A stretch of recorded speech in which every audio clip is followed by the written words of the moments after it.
नाशिकमध्ये होलसेलपेक्षाही कमी दरात चिकनची विक्री करणारे एकमेव विक्रेते म्हणजेच चिस्तिया चिकन सेंटर। लग्न समारंभ असो वा बर्थडे पार्टी असो, केटरर्स असो किंवा हॉटेल व्यावसायिक सर्वांसाठी ताजे chicken lollipop, chicken leg piece, chicken boneless, drumsticks, thighs, chicken soup, तुकडा इत्यादी त्वरित मिळण्याचे विश्वसनीय ठिकाण चिस्तिया चिकन सेंटर। आताच बाबू चिस्तिया यांच्याशी संपर्क करा। मोबाईल क्रमांक 7776872716 व आमचा पत्ता डॉक्टर धनंजय कदम यांच्या क्लिनिक समोर, खडकाळी, नाशिक।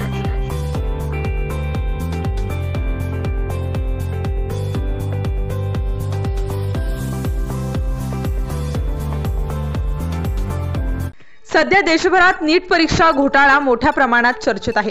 या परीक्षेत मोठा घोटाळा झाला असून ही परीक्षा देणारे विद्यार्थी निराशेच्या गर्तेत सापडले आहेत।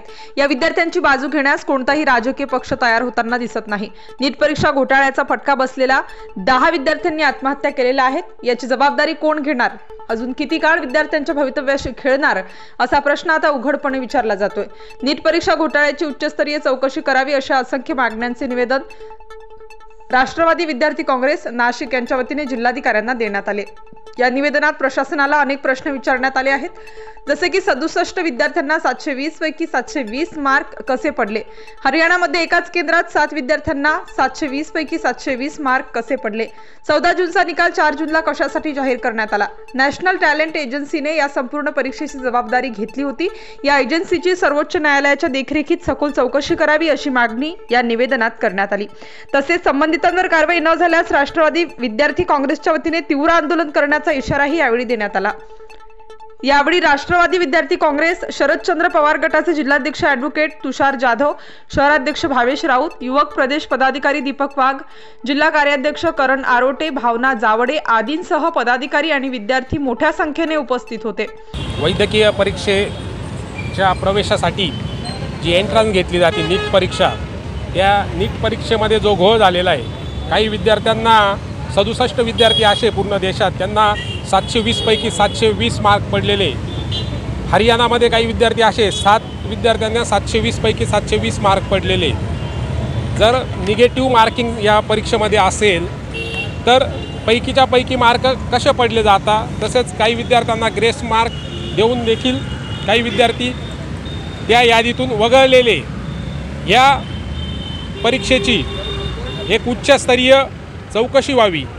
या चौकशीसाठी आज आम्ही नाशिकचे जिल्हाधिकारी माननीय शर्मा यांना निवेदनाद्वारे मागणी केली आहे की या परीक्षेची चौकशीसाठी जो गैरप्रकार झालेला आहे, या गैरप्रकाराबाबत उच्चस्तरीय समितीची नेमणूक करून त्याची न्यायालयामार्फत चौकशी व्हावी अशी मागणी राष्ट्रवादी विद्यार्थी काँग्रेस शहराध्यक्ष तसेच जिल्हाध्यक्ष यांच्या वतीने आम्ही जिल्हाधिकाऱ्यांना केलेली आहे।